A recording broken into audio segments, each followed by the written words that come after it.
Welcome back to the Hill Update. I'm your host, Dean Allison. Joining me on the show today is Dr. Jay Goldberg. Jay has spent most of his career in academia, where he was more recently a policy fellow at the Munk School of Public Policy and Global Affairs at the University of Toronto. Jay was motivated to leave academia and join the CTF, or the Canadian Taxpayers Federation, after seeing the consequences of high taxes, high deficits, and government waste on everyday Canadians. Jay, welcome back to the show. Great to be with you. Thanks for having me. So we're going to talk about three things today, and I think they're your favorite things: taxes, waste, and deficits.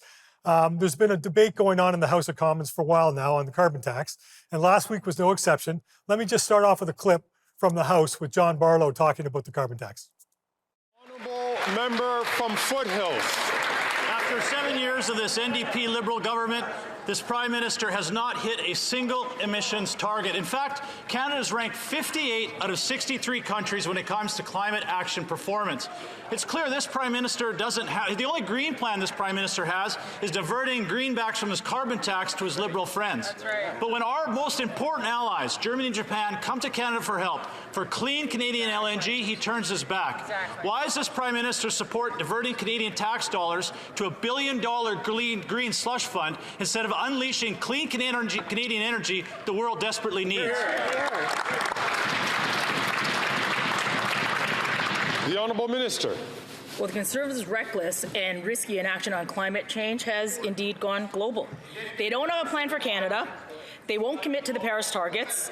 And now they're blocking a trade deal with Ukraine that has the most comprehensive and ambitious environment chapter in a free trade agreement by Canada.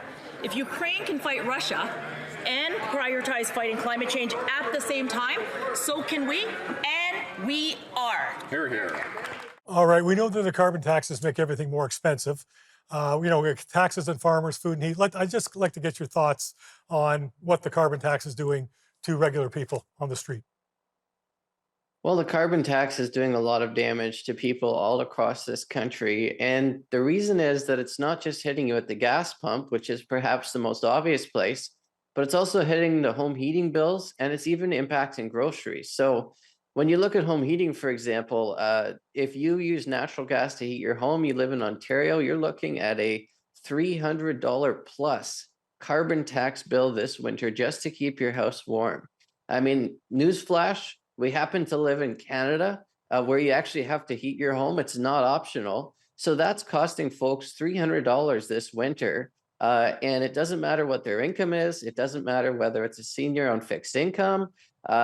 This is going to hit everybody and hit everybody hard. And I'm sure we can talk more about some exemptions for some people in some parts of the country. 3% of Canadians were essentially given a home heating exemption by Prime Minister Justin Trudeau. They're mostly in Atlantic Canada, and they happen to use a dirtier form of heating their home, which is a boiler heat. And so, we think that's unfair. We've certainly spoken out against that. It needs to be made countrywide. But also look at groceries. So when you are taxing farmers, imposing the carbon tax on farmers, when they need farm fuel to produce the goods that they produce, and then you're taxing the trucker when you're shipping goods from the farm to the point of sale, like grocery stores, you're driving up costs, input costs on the farm and on transportation. And so things like food are getting more expensive.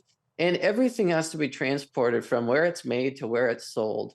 All of that is being taxed. All of that is being impacted by the carbon tax. So the carbon tax really cascades throughout the entire economy. You're being hit $300 on your home heating, 14 cents a liter when you're at the gas pump, and then just generally on everything else because of the more expensive price to ship anything or produce anything.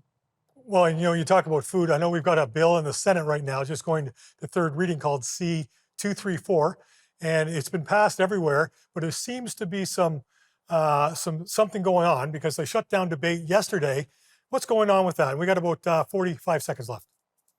Well, I mean, it looks like the Liberal government just doesn't want to have this bill passed. And it really is shameful because this is a bill that simply says, let's take the carbon tax off of the fuels that farmers need to produce the food that sustains us all across the country. I mean, leave it to the Trudeau government to think that we should be taxing seniors for trying to heat their homes in northern parts of Canada, or that we should be taxing farmers so that Canadians can eat. It's completely unfair, and the bill needs to pass. Well, we'll see what happens over the coming days. We got an indication it was passed in the House of Commons and it was originally passed by the Senate, but now it looks to me like who knows what's going to happen. When we come back from break, we're going to talk about some of those wasteful projects that we talked about a little bit earlier.